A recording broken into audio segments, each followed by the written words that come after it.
Assalomu alaykum. Bugun dasturimizda Isroil harbiylari buzg'unchilikni davom ettirmoqda. Livanda quyosh panellari buzib tashlandi. Endi Rossiyada ham o'zbekistonliklar uchun chorvachilik yerlari ajratilishi mumkin. Isroil tupikda. Eron Hizbullohni qo'llab-quvvatlashini bildirdi. Siyosatga aralashmaydi. Japarov yaqinlari nima ish qilishini aytdi. Endi esa batafsil. Rossiyadagi hamyurtlarimiz diqqatiga. Agar sizga registratsiya, продление, NN, uydamleniya, трудовой договор, deport запретni tekshirish va boshqa shunga o'xshash hujjatlar kerak bo'lsa, bizga bog'lanishingiz mumkin. Xizmatlarimiz arzon va ishonchli. Murojaat uchun hoziroq ekrandagi raqamlarga qo'ng'iroq qiling.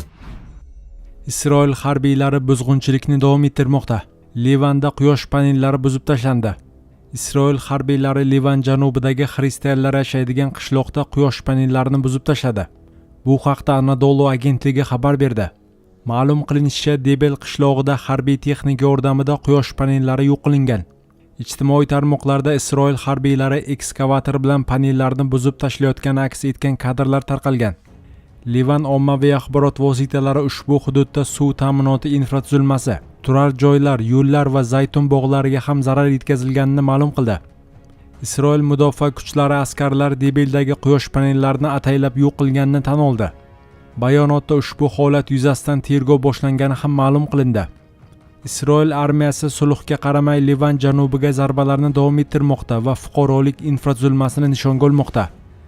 Avvalroq Livan janubidagi yana bir xristian qishlog'i Deir Seriyanda isroillik askar Iso Masih haykalini og'ir bolta bilan urib sindirgan edi. Isroil armiyasi mazkur hodisani tan olib tergov boshlanganini e'lon qildi. Harbiyning diniy ramziga qarshi qaratilgan ushbu harakati xristian dunyosida keng noroziliklarga sabab bo'ldi.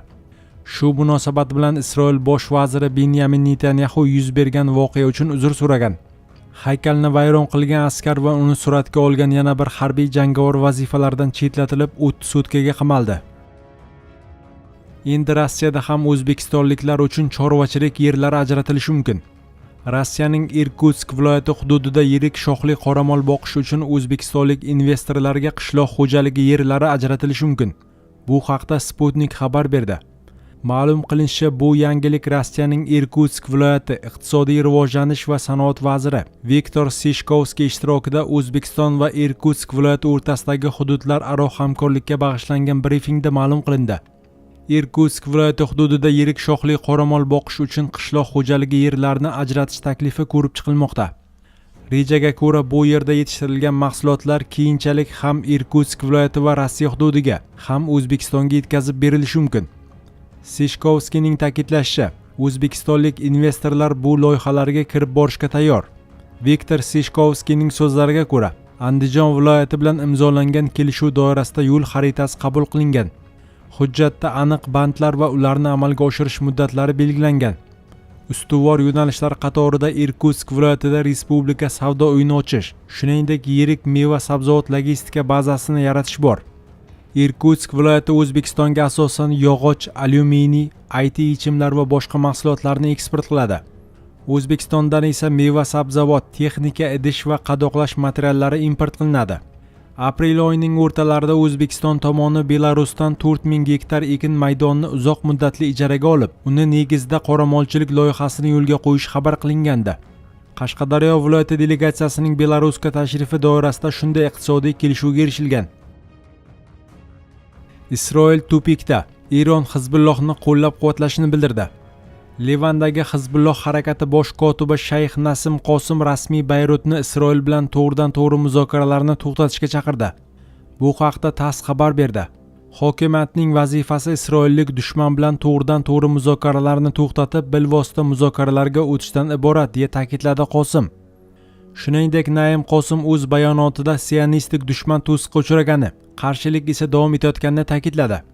Uning so'zlariga ko'ra, qarshilik harakati to'g'ridan-to'g'ri muzokaralarga qat'iy qarshi va hukumat buni anglab yetish kerak. Ularning harakatlari na Livanga, na o'zlariga foyda keltiradi.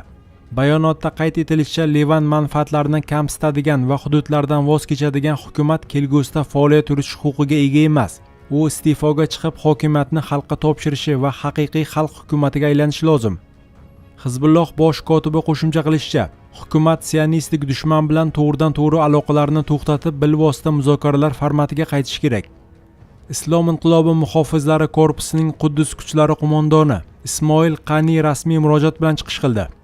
Unda u Livandagi Hizbulloh harakatini qo'llab-quvvatlashini bildirib, mintaqadagi hozirgi vaziyatga izoh berdi. O'z bayonotida general Qani Isroil tomonining Livanda qarshilik kuchlari salohiyati yo'q qilingani haqidagi da'volarni rad etib, ularni ishonchsiz deb atadi. Uning ta'kidlashicha, Isroil va uning ittifoqchilari tomonidan amalga oshirilgan keng ko'lamli harbiy harakatlarga qaramay, operatsiyaning maqsadlariga erishilmagan. Quddus kuchlari rahbari so'zlariga ko'ra, qarshilik fronti deb ataladigan mintaqaviy kuchlar hanuz yuqori darajadagi muvofiqlik va birdamlikni saqlab qolmoqda. Qani shuningdek ushbu tuzilmalar Isroil tomonidan mojaro yanada keskinlashtirilgan taqdirda Livan va Falastin tomonlariga zarur yordam ko'rsatishga tayyor ekanini ta'kidladi. Siyosatga aralashmaydi. Japarov yaqinlari nima ish qilishini aytdi. Qirg'iziston prezidenti Sadir Japarov yaqinlari, xususan kichik o'g'li Nurdavlatning davlat ishi, umuman siyosat bilan shug'ullanmasligini aytdi. Bu haqda u Kaktus nashriga bergan intervyusida so'z yuritgan. Joriy yilning 18-aprel kuni kriptomilliarder Justin Sun Qirg'izistonga tashrif buyurgandi. Prezident Japarov esa uni shaxsan qarshilagan. Ularga Japarovning kichik o'g'li ham hamrohlik qilgan. Bu ko'rinish jamoatchilikda prezidentning farzandi davlat ishlariga aralasha boshlagani haqida fikr uyg'otgan. Japarov esa bu vaziyatga izoh berib, oilasi va qarindoshlari siyosatdan hamda davlat ishlaridan uzoq turishini bildirdi. Nafaqat mening farzandlarim, balki umuman oila a'zolarim va qarindoshlarimda hech kim davlat ishlarida ishtirok etmaydi. Men boshdanoq yaqinlarimga qat'iy aytganman. Oldingi prezidentlarning xatolarini takrorlamaymiz. Ular davlat va siyosat bilan bog'liq bo'lmagan ishlar bilan shug'ullanishadi. Ular orasida Qirg'izistonga investorlarni jalb qilayotganlar ham bor, deydi u. Shuningdek, Japarov kichik o'g'li qanday faoliyat bilan shug'ullanish haqida ham aytib o'tgan. Kichik o'g'limga kelsak, siyosiy jarayonlar va davlat xizmatlari ichida bo'lganligim sababli ba'zan bolalarimga yetarlicha e'tibor bermaganmanmi deb o'ylab qolaman. Ayniqsa kichik o'g'lim bilan juda kam vaqt o'tkazaman. Shuning uchun ba'zan Nurdavlat menga hamrohlik qiladi. U ingliz tilini yaxshi bilgani uchun ba'zan tarjimon vazifasini ham bajaradi. Ammo u davlat bilan bog'liq hech qanday ishda ishtirok etmaydi va davlat muassasalari bilan biznes qilmaydi. Men akalarimni ham lavozimlarga yoki davlat idoralariga yaqinlashtirmayman. Bunga yetarli ta'sir va imkoniyatim bor. Ularning hech biri davlat tuzilmalaridan shaxsiy manfaat uchun foydalanmaydi. Ular foyda keltirishi mumkin, lekin zarar yetkazmaydi, dedi Japarov. Davlat rahbari qolaversa yaqinlari qanday ish bilan shug'ullanishiga ham aniqlik kiritib o'tgan. Siz hech qayerda prezidentning o'g'li yoki qarindoshi u yoki bu davlat idorasini egallab oldi degan gapni eshitmagansiz va hech qachon eshitmaysiz. Ular xususiy biznes bilan shug'ullanishadi. Avvallari davlatni bo'lib olib birga talon-taroj qilishardi. Biz buning qanday oqibatlarga olib kelishini ko'rganmiz, dedi prezident. Ma'lumot uchun Sadir Japarov ko'p bolali oiladan. Otasining ismi Nurg'ojo, onasiniki Xadicha bo'lgan. Japarov o'z intervyularida ota-onasi qishloqda yashagani va qishloq xo'jaligi bilan shug'ullangani haqida gapirgan. Ular 11 nafar farzandni tarbiyalab voyaga yetkazgan. Otasi 2017-yil sentyabr oyida 84 yoshda xastalikdan vafot etgan. O'shanda jazoni ijro etish davlat xizmati Sadir Japarovga dafn marosimida qatnashishga ruxsat bermagan. 2019-yil mart oyida onasi vafot etgan va bu safar hukumat Japarovga uni so'nggi yo'lga kuzatish uchun ruxsat bergan. Japarovning 4 nafar farzandi bor. O'g'illari Doston, Rustam, Nurdavlat va qizi Janayim. To'ng'ich o'g'li Doston 2019-yil avgust oyida yo'l transport hodisasi oqibatida vafot etgan.